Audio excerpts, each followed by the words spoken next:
All right, we need to talk about this. The podcast is either going to end today or we're going to figure this out. Is that dramatic enough for you?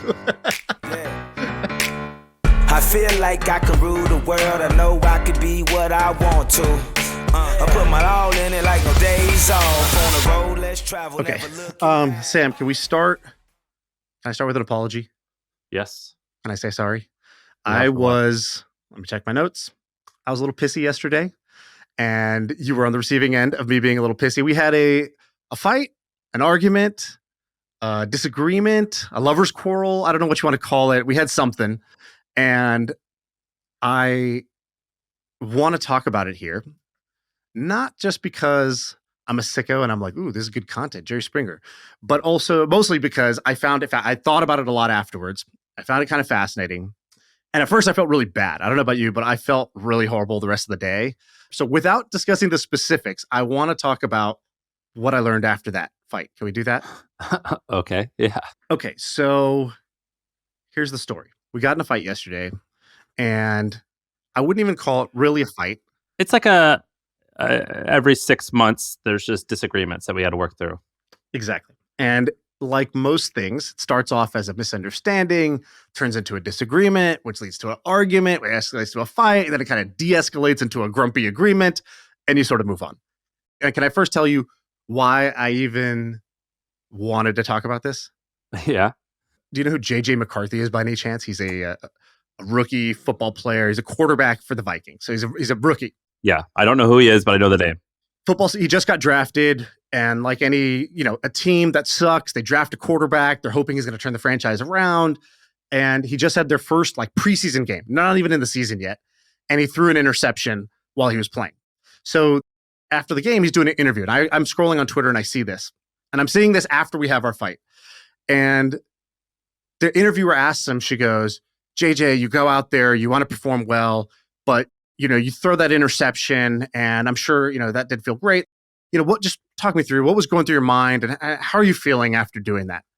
And this guy's response was epic. He goes, what was going through my mind? What an opportunity. And she goes, what an opportunity? And he goes, yeah, I mean, this whole, my success in my career is going to be based, I'm a quarterback in the NFL. My success in my career is going to be based on my resilience, my ability to bounce back from mistakes.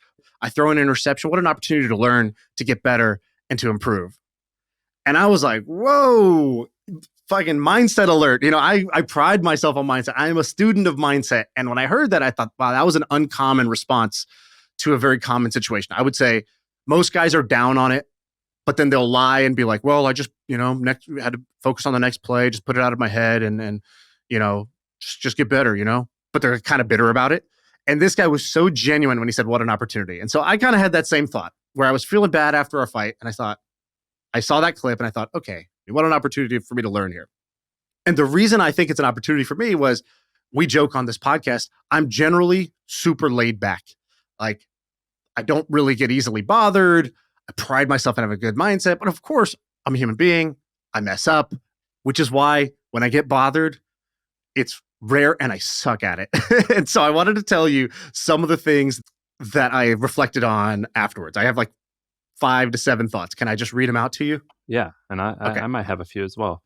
So first one, fights don't start as fights. And what I mean by this is you never start a conversation intending to fight, nor do you even really see a fight coming. And the analogy I was using in my head was like, oh, a fight is like a forest fire. When a forest fire happens, the explanation they usually come to is, well, there was a bunch of what do they call it? The dry bush or whatever, this kind of the dead sticks that go on the ground. And it's sort of this accumulation, this pile of sticks that nobody really clears out. And it's not a problem until somebody drops a cigarette on it. And it could be something that you just squish out with your foot right away. You put it out, there's no big deal. But if you don't put it out right away, that accumulated dry stuff can catch fire. It can become a wildfire. It could tear down a whole forest. And so that was my first observation was, man, that the debris on the forest floor is kind of like a hidden danger. It's a dog that's not barking. And you have to make sure that if a cigarette does drop on it, you're able to kind of immediately put it out or clear it out ahead of time. That was the first thought. Which, by the way, the reason why That's very easy for you to say that. That's very hard to address. And the reason it's hard to address is because a lot of times people, particularly me, and I know you do as well, you have this idea where you're like, I don't want to ruffle feathers. I'll just go with the flow. And if you do that too often, then you're like, shit, I've been going with the flow. Now I'm bothered. And that's a very hard balance to implement of like, when do you go with the flow or when do you say, that's not my preference? Right. That describes it to a T. Either avoid confrontation. That's one reason to just like let it go type of thing, but you don't really fully let it go, right? Like 10 to 15% linkers. Or in my case, it's a lot less of I'm avoiding confrontation. It's more of I don't want to let myself get bothered by something small, so I ignore it. I think I ignore it, but like 10% of it lingers. And if you ignore too many things, that 10% can start to add up. And if unaddressed, it's that stuff on the forest floor. Okay, so here's the second one. Fights are natural. That was the second thought I had. I wrote down in my little diary here. Fights are natural. We've been working together on this podcast for 4 years. I can count probably 3 serious arguments or disagreements that we've had that felt uncomfortable to deal with. Maybe there's been some other ones I'm forgetting, but like it's understandable. You work together with somebody for 4 years on a project, you're going to have disagreements. In the moment, it doesn't feel good. It doesn't feel natural. Logically, you know, hey, this is normal, but in the moment, it feels bad. And let's emphasize how bad, like when I argue with you or when I argue with Jordan or Joe, my other partners, like it ruins my week. I hate that feeling. I think you are a little more comfortable with confrontation. For people like me, like these Midwestern nice people who have been raised to just swallow it. You live life like resenting others sometimes, or like you just don't fucking complain. I hate it. Like there's been times where I've had to fire someone and I won't fire them for a year because I just don't want to do that conversation. I hate it. It bothers I wake up in the middle of the night. It ruined my night. I was going to show you I'm wearing an Oura ring. I was going to show you my sleep score. It was terrible. I slept 3 hours last night. I woke up in the middle of the night at 3 a.m. and I ate 3 pieces of cookie dough from like a Nestle's bake and bake, whatever it's called, break and bake. Yeah, break and bake. Dude, I wish I had a break and bake. That would have made me feel better. I just woke up feeling shitty. And it reminded, like the analogy here is in your diet, you can wake up feeling shitty. At least I do this as my evolution from guy with a horrible diet to trying to be better about it is I know when I feel shitty and it's either because I just DoorDash Taco Bell and that was just a bad decision and I'm paying the price for that. But also, even if you do the right thing at the wrong time, if I eat a full meal, but I ate it at 10:30, it doesn't matter if I had grilled chicken and whatever, if it was a healthy meal, if I eat too late, I'm just going to feel bad, right? So you could do the right thing at the wrong time and get pain. You could do the wrong thing at the wrong time and get pain. And for me, this was surprising because usually if I have a confrontation, it's usually a relief because I've been trying to avoid having it. And when I do have it, I normally feel quite relieved. And this one, I felt awful. I felt terrible. I couldn't sleep. It was such an unusual feeling for me, which made me think I didn't do it right. So that's probably relatable, but not surprising. I'm going to give you some of the things that I found interesting. The first is about this guy named Dr. Gottman. Let's call him Dr. Gottman because I forget his first name. Do you know who Dr. Gottman is? No. Dr. Gottman is the love doctor. Literally, this is a guy who studied marriages. And his claim to fame is that he could watch a couple for 15 minutes having a conversation about something and predict with 90+% certainty if they were going to have end up divorced or stay together. 90+%. And only watching a 15-minute conversation. In fact, he had something called the Love Lab, which was his research lab where he would bring couples in and he would say, talk about X. And he knew that X would lead into a little bit of a conversation, a little bit of resentment would come up, and he could watch how they handled it. And in just 15 minutes, predict 90% accuracy. And by the way, if you let just like a normal marriage counselor or an average person on the street watch that same 15 minutes, their accuracy was about 50%, just like flip a coin. They had no accuracy, essentially. But this guy had 90%. And why is that? Because he had done this a bunch and he was able to identify what are the things to look for that would cause a couple to break up. And so one interesting thing last night was I went down this rabbit hole of like, what did Gottman say? What are these things? And he's got a couple of interesting, very insightful things. So he's got one thing called the Fourhorseman of the Apocalypse. It basically is like, I look for 4 things that if a couple does these 4 things, highly correlated with them not staying together in the long run. Low marriage satisfaction and divorce. It's like the emotions of contempt, resentment.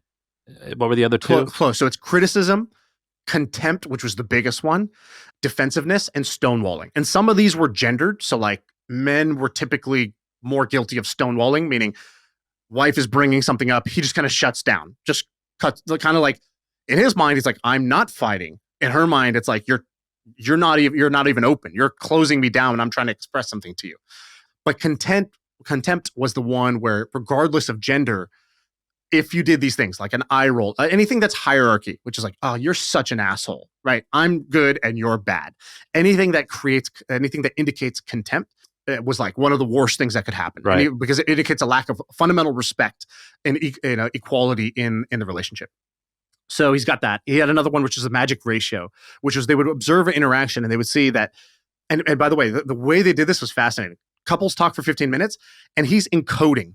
Every minute, I think they divided into like 18 signals in a minute or something like that. And they had this like specific encoding where it's like eye roll, like body language turn away, phrasing of a thing, yeah, but like all these little nuanced things that they would immediately encode. And then they would have a score at the end of it. And they'd have positive interactions between the couple and negative. But they're like these micro interactions, right? To the surface, it didn't even look like they're having a huge fight, yelling at each other, throwing and screaming, throwing things across the room. None of that.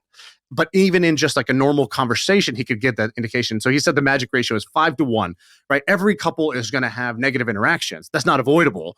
It's what's the ratio of positive to negative. And if it was 5-1, the couples would stick together. Below 5-1, you start to get into higher likelihood that the couples will not stay together. I thought that was kind of interesting. There's a ton of like little micro things that he has in there, like repair attempts. So how do you de-escalate? People who know, like any couple that stayed together had a good habit of using humor or taking a break or just saying, I'm sorry, that was stupid. I shouldn't have said that. That's not actually what I mean. What I mean is this. A way to de-escalate in a fight was like a huge tool that was very useful. And that was one thing I think I did poorly yesterday, which was I was not de-escalating well, right? Either could have took a break, could have just made a joke, could have said, actually, the way that came out is not actually how I feel. How I feel is really this. But instead, it was like sunk cost. Like, I said it, now I got to defend it, which is like such a stupid way to go. He's got this whole philosophy that I'm super fascinated by now and really excited to do kind of like a little bit more of a deep dive on. Like, how cool is that guy, by the way? Yeah, he's great. I joke with my wife where I'll say, look, I've made my point.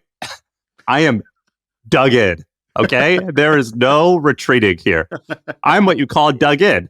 I cannot go back. And the reason I'm raising my voice is because that would mean that if I talk lower, I'm losing the argument. Right. And that is not happening. Yeah, like, in UFC fights, I remember McGregor would always say, we'll see who takes the first back step. Yeah. He's like, oh, we're going to fight, but he's not just, his trash talk was not, I'm going to knock you out. He's like, he would get in their mind, like, let's see who takes the first back step. Because he's actually a counter puncher. He wants the guy moving forward. So he'd put that in their mind. If you take a back step, you're a bitch. And as silly as that sounds, that would describe my behavior in a lot of interactions. Yes. Let's see who takes the first back step, which is not serving me well. Yeah, I get in trouble a lot for it, and it's incredibly stupid. And there's so many times where I'm like, shit, my ego won't let me retreat, but that is the right decision. Right. Let me give you a mechanic that I learned that I wish I had yesterday when we were fighting. I once took an improv class in San Francisco, and the very first class, instead of teaching you how to do improv, the very first lesson is not, here's what you do. It's, here's what you do when you screw up, because you're going to screw up a ton. You are beginners. This is hard. You are going to screw up a lot. So the first tool we give you, and they would just go, she was like, when you say something that was stupid or didn't make sense or was not funny and you tried to be funny, the weight of the world is going to come crashing down on you. And here's your solution. Ready? Whoop. And she's like, can you all do that? We're like, whoop. And she was like, that's it. When it happens, just go whoop. And that just means to everybody, clear the slate. That didn't happen. We're moving on. We're moving past that. It was a whoop. And I wish I had a mechanic like that in so many more areas of my life, where a way to eject or abort or pull out of a tailspin of like, I didn't want to go this way. I didn't want to say that. I didn't want that to come across the way it came across. I needed a whoop to just be like, that was like, let's wipe the slate clean real quick. Like etch a sketch, just quickly shake it and it's gone. Yeah, you would look really dumb if you did that, but I agree that is a very that is a very helpful thing. I get in more trouble because of this thing more than anything else. Right. All right, another observation. My body keeps the score. So I have this coach, is an executive coach, which is like, business strategy, but mostly like therapy, thinking through, basically helping me think more clearly and be a better person. And he's great. And he has stuff that he says that's great that I'm like, totally buy it. He has other stuff that he says that I'm like, I get that you buy it. I'm not sure that I buy it yet. And one of the things he always talks about is like the body keeps the score. Have you read that book? I've read the book. But I don't have back pain, and I think it's literally like a back pain book, right?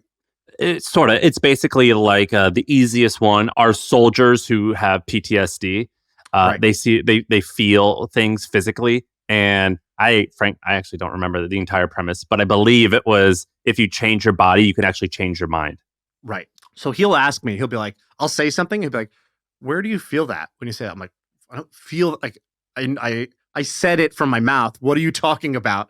He's like, no, like, is there a tightness in your chest? I'm like, bro, I don't want to do yoga. I just want to say what's going on and then figure it out with a logical solution. And he's helping me learn that. I hadn't really fully bought in until yesterday when I felt terrible after it. Physically, I felt terrible after our conversation. And I was like, oh shit, I think he's right. I think the body does keep the score. And I'm more of a believer in that woo-woo shit. So that was another observation. What did you feel terrible because you felt that I was wrong, or because you didn't like how the words you used? I felt terrible because I felt like I did myself a disservice, which is I don't think I conducted myself well. I thought I actually had a good point, meaning I don't disagree with any of my words and I disagree with all of my delivery. And what a shame, because it's like, actually what I did was a total net negative. I undermined my own point. What I was trying to express, I didn't express well. It wasn't effective. And I made you feel not good too, because that wouldn't feel good anyways. And I was like, oh, the other lesson, of course, is people don't remember what you say. They just remember how you made them feel. If it makes you feel better, I think your delivery wasn't as bad as you think. That does make me feel better. Thank you. And I agree. And I agree with your points. Like the points you made were not bad points. The problem with having an argument with you is you are quite logical and you do make logical points. The other problem with you is that most people, myself included, are more emotional than logical. And that's sometimes hard for you to understand. Yes. And also, to give myself a more blame here, is I am like a firecracker or something like that. It's like, you can play with it, you can hold it, nothing's going to happen. For like 99 out of all the days of the year, 364 days out of the year, that firecracker is just easy to handle. But on July 4th, there's one day that like 5% of the time where this fuse gets lit, there was like no warning and it's fucking explosive. And so it's like, that's, I think my problem is I'm extremely tolerant and unbothered until the moment I'm bothered. And then I'm a big whiny baby and I like get really upset really quickly, more than I should. And again, what I realized yesterday was, oh, that's just because I don't have many reps doing it. And this is kind of a bullshit, like my greatest strength is I have no weaknesses, but I think it's honestly true in this situation, which is I'm so rarely bothered that when I am bothered, I'm so poor at handling it. Whereas I think somebody who is more frequently runs into situations like this, they become more mature and have better tools to deal with it than I do. It's almost like because you're pretty emotionally healthy, that is actually a weakness. You know what I mean? Because you don't assume that other people are broken or like that their egos dictate things. Do you know what I mean? Well, I think you're giving me a very generous bend, but I'll consider that not just a compliment, but maybe something that might be true here. Can I read you a couple more bullet points? Just words I jotted down in my journal here. So there are no winners in war. There's always a benefit to expressing myself, and finding resolutions when there's a mix-up. But once it escalates, there are only, there's no winner and loser. There's only two losers in a situation like that, where I think at a certain point, the conversation was productive, and then at a certain point, it was unproductive. And once it got into an unproductive, and by the way, we weren't like cursing each other out or anything. I don't mean to make it sound like that. But just on a relative scale, it wasn't one where I felt, wow, that was super constructive, and I feel better about the relationship. It's like, no, I think we did some damage there, and there was only two losers in that interaction. There was no like winner and loser, which is stupid because when you argue, you kind of want to be a winner or a loser. You want to be a winner, and that defaults to the other person being a loser in the interaction. But that's a false idea. Have you read Dale Carnegie's How to Win Friends and Influence People? Clearly, I should go and reread it. I read the first chapter about people loving their name, and then I was like, this is great. And he's like, he has a famous line in that where he goes, the most beautiful word in the English language is a person's name. So say it a lot. But like right in the third chapter, like one chapter after that, he tells a story about how he was with this influential person who was telling him a story. And the guy got a lot of the story wrong. Like he was like saying, this is a quote from Shakespeare. And Dale was like, actually, Right. That was Thomas Jefferson who said that. And the guy who he corrected fucking hated him. He's like, don't correct me over this shit.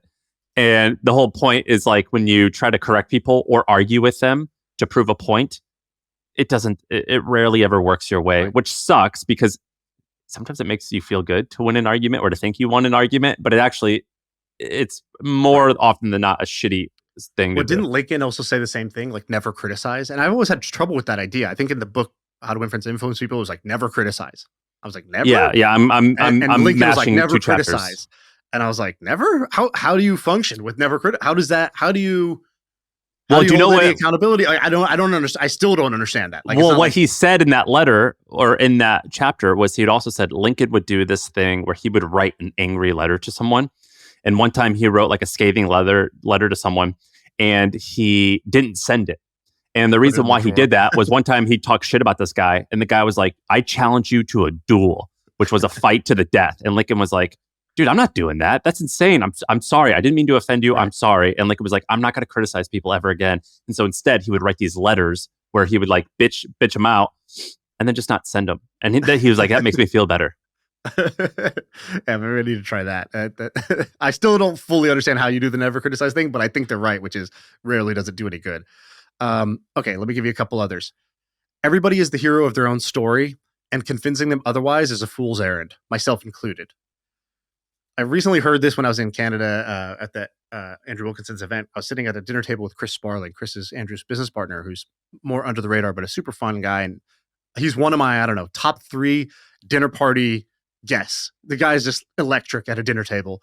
And one of the things he said was, he brought this up. He goes, isn't it funny? He's like, I have never met a person who does not view themselves as acting, I forgot exactly how he said it, but like acting good, acting just, no matter what they're doing. And he's like, I think everybody from serial killers on views themselves as the hero of their story and, justified. Either what they did was right or the wrong thing they did was justified. He's like, isn't that crazy? I was like, that is actually crazy. And it was so true. Like, I felt like when we were arguing yesterday, I was the hero of my story and I had done all these valiant things that were, my protagonist moves. And then you were like, aha, but I am the protagonist. And I'm like, as it escalated, I was like, you're the villain, I'm the hero. And you're like, I'm the hero, you're the villain. And it was like, wait, we are both idiots is actually what we both are. We're neither the heroes nor the villains in this scenario. But it was just a good reminder of, man, I'm guilty of that. If I'm guilty of that, everybody's guilty of that. And I looked it up. There's something called narrative identity, which is like the psychological name for this phenomenon that even, Hitler believed this about themselves. And the problem is that then you go and like you ask your wife or your close friend about any situation and you explain it. And oftentimes they'll say, you are right. But the reality is like you're probably not explaining the situation like to where you can truly get wonderful advice. Do you know what I mean? Right. Well, there's another one I looked up when I was talking to ChatGPT about like, what is the name for this? Me and my buddy just had this argument. What's the name of that syndrome? What was I doing and what is that called? One of them was called mistaken attribution. And the principle was this: when I'm wrong, it's because of the situation. When you're wrong, it's because of the character. And if you do that, it's a very unhealthy mindset to have or a bias to have. It's a misattribution bias. And we all do this, which is, oh, those things that I did the wrong. Well, that's just because this was what was going on in the situation. However, if you don't give that same benefit of the doubt to the other person, that their actions were situationally dictated and not from any poor intention, then you end up with the same problem as like in investing. It's like when I win, it's skill. When I lose, it's bad luck. And in the same way in a fight, it's if I'm wrong, it's situational. If you're wrong, it's character. It's that was a choice. That's who you are. So someone told me this years and years ago, and it kind of changed my life. And I try to use it all the time. And I'm a human and I fail. And I failed on it a little bit, or I failed on a lot of it yesterday. But basically, it's the idea where we judge ourselves on our intentions, but we judge other people on their actions. Right. And I try to remind myself constantly. And that's really, that's another thing that's very simple but hard. But it is like very important, I think. Truly. And dude, during our conversation yesterday, it was like, well, there was no malintent in this, right? Yes. I know that. And it's like, I know that you had no malintent in what you did, right? You're like, yeah, of course. What we should have done at that moment was like, then what the fuck are we talking about? What does this matter? None of this matters at that point. What are you mad about? What am I mad about? How does this even make sense if we both agree that the intentions were correct? Then we could de-escalate this down to, oh, we just weren't clear about XYZ, or oh, we had a miscommunication, misunderstanding. I thought you meant this. You thought I meant this. Oh yeah, silly mistake on my part, but didn't mean to make that mistake. It's just a natural mistake, because I'm not a perfect person. So I think there was a moment in there where we could have de-escalated that. We didn't properly do it. That's how every argument actually should start. That's actually what I'm going to do is like, can you explain your intentions and I'll explain my intentions, and then we'll break down the actions to see like if there's alignment or whatever. Right. I once argued with my wife, and then I had a training session with my trainer right afterwards, and he could tell I was like a little off at the beginning. Like my vibe is usually like good vibes only, and I did not have good vibes only, but I was just quiet. And he was like, "What's up?" And I was like, "Oh yeah," and I started to explain the situation. And he goes, "Oh, here, I got the solution for you." And I thought he was giving me the solution to the argument, to the problem, the issue, quote unquote, that we were discussing. And he goes, "No, here's what you do. When you're in that moment, just remember, I love you, right? You love me? Cool. And we want to be happy? All right, then we're good." Like it was just like, cool, then nothing else matters. And what he was saying, he's like, what I mean by that is, do you want to be right or do you want to be happy? And he's like, I have a lot of clients that are like you, Silicon Valley types, businessmen, logical left brain thinker types. There is a desire to be right. And it is sometimes at odds with the actual outcome you want, which is happiness, harmony, cooperation, feeling good. And if you remember what the thing you want really is, you wanted the happiness, harmony, cooperation. You want that more than you want to be right. You will act totally differently. So just remind yourself of that as the argument starts. It's funny. We were talking and we were arguing, and 30 minutes in, your newborn started crying. Yeah. And when I heard that cry, it broke my frame. I was like, I don't want him to be upset. Like, you want to, like, is there any, and I wasn't there physically, but if I were, like, is there anything we could do to like make him happy? Maybe. Like, can we hug in front of him? Like, I remember thinking like, I don't want this kid to be upset. Like, that's the only thing that's actually the important thing is like, oh, he's upset. Like that's unacceptable. My podcast dads are fighting. Yeah. I remember thinking, I'm like, oh, like let's tend it. You know what I mean? Like it totally broke my frame where you're like, for some reason, making him not cry just for 2 seconds is significantly more important than any like large business conversation. I thought that was like kind of interesting. 100%. All right, I have a couple more, and then we can stop, hugging each other. So I wrote a category. What did I learn about myself? Because I noticed as I was doing my coping mechanism was like, ooh, this research is fascinating. Ooh, this framework is cool. And I was like, all right. But I'm kind of distancing myself from the cold hard facts of my own behavior and my own mistakes. And I want to tell you what I wrote under. What did I learn about myself? I said, I made the cardinal sin. The cardinal sin in any relationship is measuring. I remember once meeting this guy, Stan Chudnovsky. Stan Chudnovsky is a very successful businessman. Facebook and Google? Not Google, but Facebook. Yeah. So he first was an entrepreneur. He created, him and his buddy, James Courier, have been business partners for like 20 years. And they have like a great business marriage. And I was hanging out with Stan once, and he was telling me about like what they did with Tickle and how they sold that for like whatever to like $100 million just to Monster. And then they created this other company. And then Zuck recruited him, and Zuck like recruited him for like 10 years. And finally, he finally went and worked with Zuck, and he ends up running Facebook Messenger, and he's had an amazing career. I said, and one of the cool things was when he went to Facebook, I was like, how did James handle that? Like now he's doing all the work for that. Like they co-founded NFX, this like fund in this incubator, and they are accelerator, and now you're going and taking a job at Facebook. Like, doesn't that put some stress on the relationship? And he kind of laughed, and he was like, it's not that's not an issue, but like, we have such a strong partnership that like it's great. And that worked out great. And I was like, how do you guys do that, man? I was like, cause I want to work with somebody for 20 years. Like when I think about winning, what winning looks like in my life, that's what winning looks like. find somebody amazing, just do projects with them for 20 years, find a handful of people that I could do that with. And he told me, he goes, oh, the secret's very simple. He goes, the first thing is turn it into a giving contest. He said 98% of the relationships you are in are taking contests, meaning you're trying to get out as much as you're asking, what am I getting out of this relationship? That's the fundamental, like, underlying questions. What am I getting from this other person? What am I getting out of this? You don't realize it, but you don't realize it until you get into a tit for tat scenario, meaning they didn't do this, so I'm also not going to do that. They did this to me, so I'm also going to do that to them. And you get into this tit for tat contest is measuring, and basically it makes the pie smaller. He goes, the beautiful thing about James is that James is constantly trying to figure out how to make our relationship pie bigger. Meaning he's just thinking, how do I give more to this relationship? And he doesn't measure even when I'm not giving as much. He just keeps asking himself, how can I give more? He goes, the beauty is that if you're with somebody who's wired that way, and you start to do it too, your relationship pie grows like crazy. And I remember hearing that and being like, this is the way. That is the wisdom. That is the fundamental truth about how to do this. Tony Robbins has a very similar framework around 4 levels of love. One of he calls the tit for tat thing, he calls it whoring. And he's like, I'll give to you if you pay me, basically. It's like, I'll put out for you if you put out for me. And he's like, most of us run around our whole lives whoring. And most of the relationships we have there. And that is the root cause of why you get into these patterns, these negative patterns with people, because it's in game theory terms.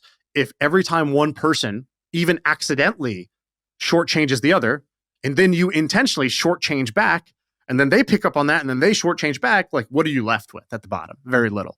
But it is very common. And I think that was the cardinal mistake, was I was measuring what I was getting instead of focusing on what am I giving and how do I give more? Because that's just who I am.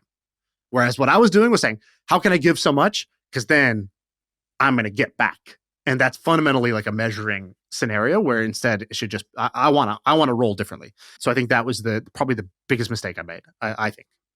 Is that your list? I have one last one, but it's a positive one. So I'll end on a positive note, which is, the best relationships are bigger than you. So me and my wife used to argue a bunch when we were dating. We actually ended up breaking up right before we finally got back together and ended up getting married.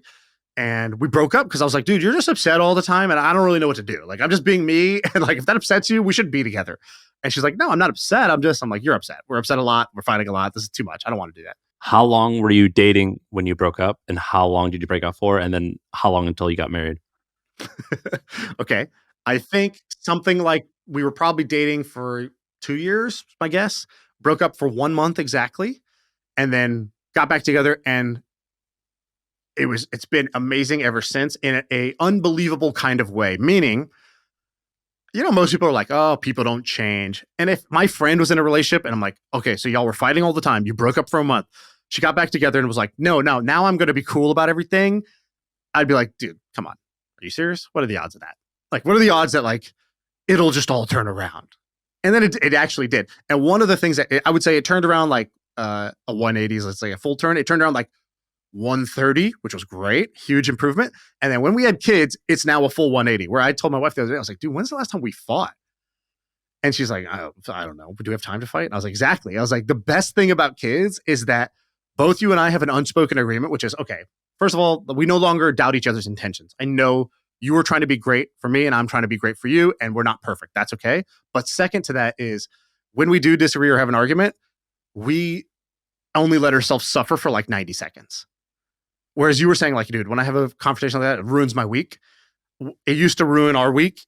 Then it started to ruin our couple days. Now it ruins literally 90 seconds, but it's like, yo, we got to be awesome parents, and we got to like function. We got to go to gymnastics right now. It's like, are we really going to like make this car ride uncomfortable? Like, dude, how about we just agree to this? Like, totally let that go and just get back on the good foot. We've been doing that now for the last like 3 or 4 years, and it has been amazing. It is a miracle. It is something I would not have believed. And if my friend told me, yo, that's how it's going to go, I'd be like, oh, you're bullshitting yourself. But I think the principle is, the best relationships have something that's bigger than just yourself in it.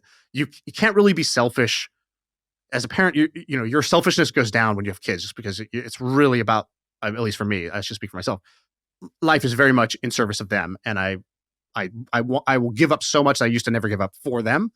And I feel like, in a way, the podcast thing is great for us because it's something bigger than us. Like, let's say we didn't have the podcast. I probably, after that last interaction, probably wouldn't have talked to you for a few months, just out of like, well, we don't have to talk, so why would I talk? Whereas the podcast is like, no, I got to make this right, which made me think, what can I do better? Which made me grow up and be a little bit of a better person today. Before you put a bow on it, let me say one thing. So when we had that argument, also when I have any argument with anyone in business, I like this little thing gets in my head where I'm like, sometimes I'm like, you know what? I don't want to do business ever again. I don't want to I don't want confrontation. Like, it's like when you're losing a board game and you just like, fuck this game, and you like flip it upside down. Like sometimes I'm like, I don't want any of it. I'm out. I don't want any of this. I don't want any drama. And the reason I like reading history and biographies is I'm able to see people I admire and like some of the issues that they've had. And I think I've said a bunch that like all great men are bad men, meaning anyone who you admire, like who's achieved greatness, whether it's a president or a CEO, like there's people who dislike them because they've had to kill like someone, like, like in war, but you're like, that war was unfortunately good, but there's huge downsides. And I think about like to do anything interesting in life, whether it's business or whatever, it involves confrontation and it involves tension a lot of times. That is such an uncomfortable feeling, but it's sort of like working out where it's like you got to do that to make your muscles strong. But I hate it when it's happening. And I have to remind myself, like, don't burn it down. Don't walk away from everything. Like, you can achieve what you want. You just have to go through some arguments sometimes. But it's sort of like when let's say you had a company with 100 employees, and let's say 26% of those employees are unhappy. That's like a pretty good ratio. So you have roughly 75% of people who are happy. But that means that every single day, if there's 26 days in the work week or in the month, work days in the month, someone's going to bitch to you. Do you know what I mean? And someone's going to bitch to you every single day. And what it does to you is it makes you think everything is bad. And it's really hard to switch your psychology to be like, no, not everything is bad. I need to compartmentalize these two things. And I've gotten better as I've gotten older, but that is a huge issue for me personally. And I think it's an issue for a lot of people where they face some adversity, and typically human adversity, like tension between people, is, I think, in my opinion, the hardest one and the most common one. And the reaction is, fuck it. Yeah, I have that reaction. I'm reaction super fast. I think even on the thing yesterday, I was like, oh, forget the whole thing then. Not the podcast, but like the situation we were arguing about. I was like, oh, forget it. Who cares even then? I do that all the time. I do that all the time. And it's a really hard thing to say, is my future self going to be happy or sad that I made this decision in this particular moment? It's really fucking hard to nail that. Do you also read the kind of history and biographies? Because it's like the problem is 100 times bigger than your current problem. Like whatever the tiff is with your wife or with your neighbor or whatever it is, it's like, well, I just last night spent 4 hours reading about these guys who were shipwrecked. And like, yes, that's one of the reasons why. It's like, oh, okay. Problems are relative. I read it for that reason. It's sort of like when I used to box and I used to get my ass kicked in the morning. I was like, oh, everything else, the volume's way turned down. Like I just got beat up and it's okay. Like I don't mind. Like, and that's sort of why I like reading biographies. I also like reading them because I like seeing this is a normal feeling that I am having. It is okay. And that is like a cool thing about reading about these people is when I'm in these moments, I think, don't burn it down. Don't walk away. Don't do these things. It is normal to have this. And you have to accept that, like, in order to do anything interesting, conflict is part of that. And oftentimes, conflict or constraints is where beauty in art is created. Do you know what I mean? Yes. 100%. That makes a lot of sense to me, and I think is pretty wise, to be honest. Let me ask you a question. Have you ever heard the phrase, somebody say the slang, skill issue? Like, No. You're not a gamer and you're not like 17 years old, so you might not be like part of this like subculture where one of the like common internet slangs is just skill issue. And what skill issue means, like somebody will describe like a huge problem. They'll be on Reddit typing like this whole thing about how this is bad and this is hard and this thing out of my control, whatever.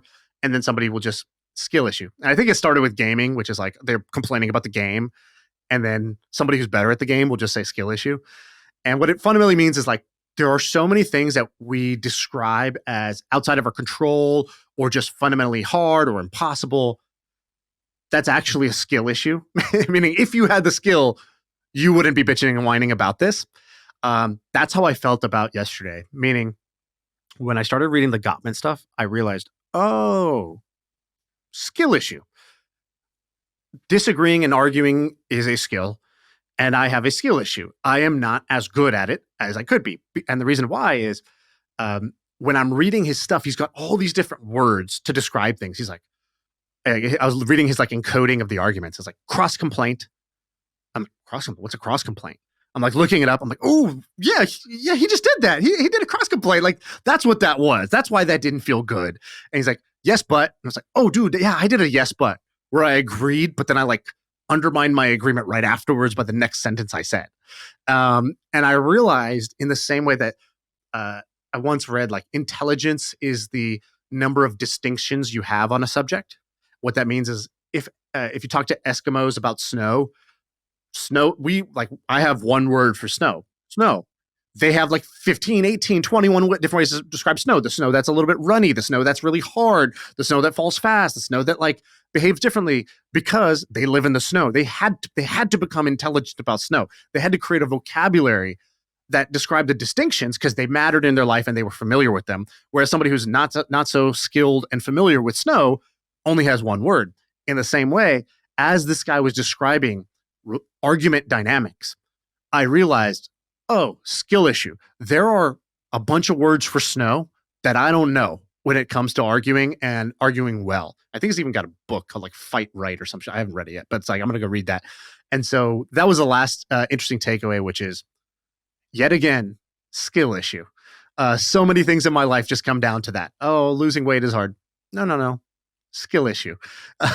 I used to have this asshole friend in college. He used to say, the only way you get good at drinking and driving is through a lot of practice. I'm like, you're a horrible human being, but you might be right. And that's sort of... That's kind of like this. That's kind of like this. You got to fight a lot in order to like learn how to do it correctly. Okay, well, Sam, I'm sorry for all of those reasons that I just said. And it's mutual. You prepared this, so it's going to sound like you are. It sounds like you're being the bigger, I definitely the bigger man, and I want to let and I want to let you know that everything is mutual. I feel that like it sounds like you. It sounds like you're in some ways you're sort of acting that. You didn't blame me for anything. You only blamed yourself, and I want to let you know that that's not actually the reality. You just used more words than I did. Your word count was higher, but that doesn't mean that the feeling is different. Okay, I understand perfectly. Perfect way to say it. That's it. That's the pod. By the way, we get to use the one time and one time only YouTuber thing to do, where it's like, it's all over. I'm shutting it down. We quit.